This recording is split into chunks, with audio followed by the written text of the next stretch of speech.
Hey folks, how we doing? Low Pro coming at you again today. I want to do a video today about having a plan, especially for the new people getting into silver and gold. You've been hearing a lot, and you find that it's the smart thing to do because silver and gold, of course, are the only two real forms of money. Just wanted to kind of do a video about having a plan. Make sure a couple points, a few points I wanted to hit on is make sure that you're buying, obviously at the best possible price, for your silver. Make sure that you're buying from a credible source. Make sure that you're buying from a government mint, like the American U.S. mint or the Canadian mint or the Austrian mint or the Perth mint.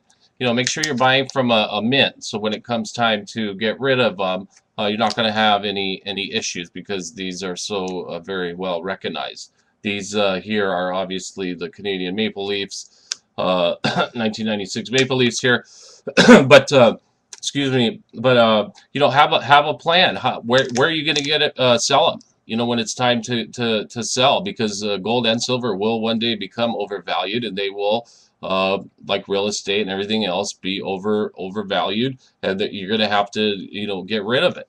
So make sure that you have a source. Where are you going to get rid of this stuff? You know what I mean? Also, diversify.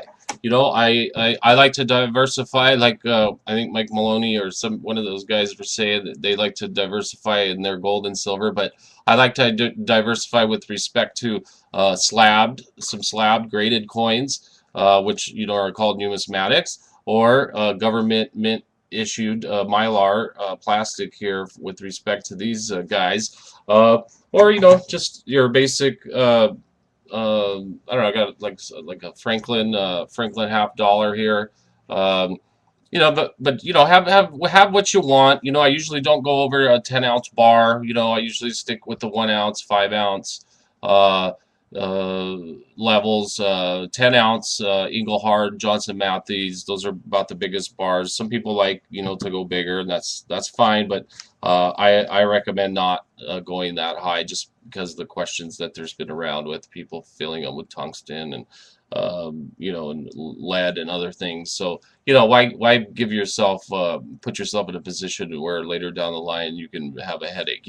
Have stuff that's very recognizable, that's very easily, you could very easily get rid of it. So those are the points. Make sure that you have a good and qualified price, not a qualified price, a good and fair price, a qualified, trusted dealer or company, or whoever you're getting it from. Make sure that it's not counterfeit. Make sure it's real. Make sure it's government issued, and make sure you have a price, a place to sell it back to when the time comes. And last but not least, what are you going to do with with these assets when you get rid of them? When you have all this extra purchasing power that others that are not purchasing gold and silver, but you're going to have all this extra purchasing power, perhaps even a profit.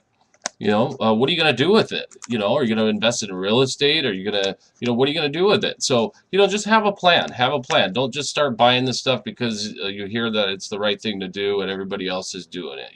Do your research, figure out why everyone's doing this, why you should be doing it. Hopefully, you've already been doing it. You already know everything I'm saying. But if you don't, that I just wanted to put these pointers out because a few years ago when I started, I didn't come across a video that kind of explained everything in a nutshell like I'm trying to do here.